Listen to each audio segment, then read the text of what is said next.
আপনি হয়তো ভেবে কুল পাচ্ছেন না, সংবিধানে মহান আল্লাহর উপর বিশ্বাস যুক্ত করা বিএনপি এখন কেন নিজেকে সেকুলার প্রমাণ করতে ব্যস্ত, আর ইসলামের পাহারাদার জামায়াত কেন এনসিপিকে এত তোড়জোড় করে জোটে নিল। এক সময়ের মিত্র বিএনপি জামাতের সম্পর্ক এখন কেন দা কুমড়ো, তা বুঝতে হলে বুঝতে হবে গেম থিওরি।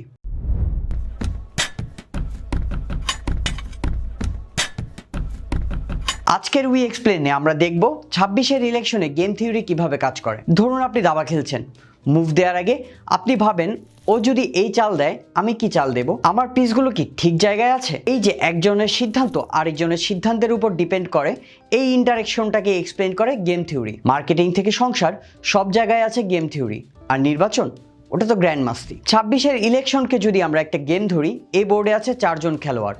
1 বিএনপি নেতৃত্বাধীন জোট, 2 জামাত নেতৃত্বাধীন জোট, 3 আওয়ামী লীগ, আর 4 সবচেয়ে গুরুত্বপূর্ণ প্লেয়ার আপনি। বিএনপি জোট, বিএনপি খেলছে সবচেয়ে ক্লাসিক চাল, মাঝখানে দাঁড়িয়ে ডানে বায়ে দুই পাশে হাত বাড়িয়ে সবচেয়ে বেশি ভোটার অ্যাট্রাক্ট করা। শহুরে আর আধা শহুরে সুইং ভোটার চেঞ্জ চায় কিন্তু ক্যাওস না, এমন মিডল ক্লাস ফিউচার নিয়ে ফ্রাস্ট্রেটেড ইয়াং ভোটার আর ব্যবসায়ী, এরাই এদের টার্গেট।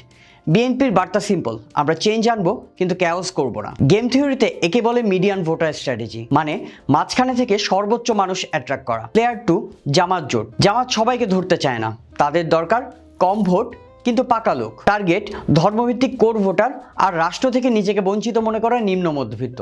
তারা খেলছে নিশ ভোটার স্ট্র্যাটেজি, কম ভোট কিন্তু sure shot. Player 3 Awami League, Awami League বলছে আমরা খেলছি না কিন্তু বোর্ড ছাড়ছি না, তাদের slogan no vote no vote.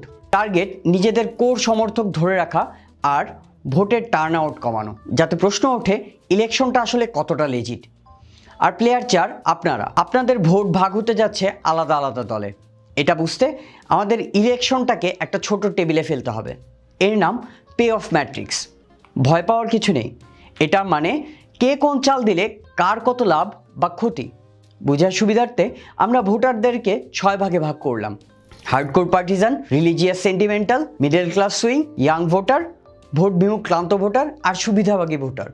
আর দল ভাগ করছি বিএনপি, জামাত আর আওয়ামী লীগ। এখানে +2 মানে বিগ উইন, +1 মানে হালকা এজ আছে, 0 মানে নো গেইন নো লস। এই নাম্বারগুলো ভোট না, এটা শুধু রিলেটিভ অ্যাডভান্টেজ বোঝাতে। হার্ডকোর পার্টিজান ভোটার নিজের দল ছাড়া নড়ে না, বিএনপি হলে বিএনপি, জামায়াত হলে জামায়াত।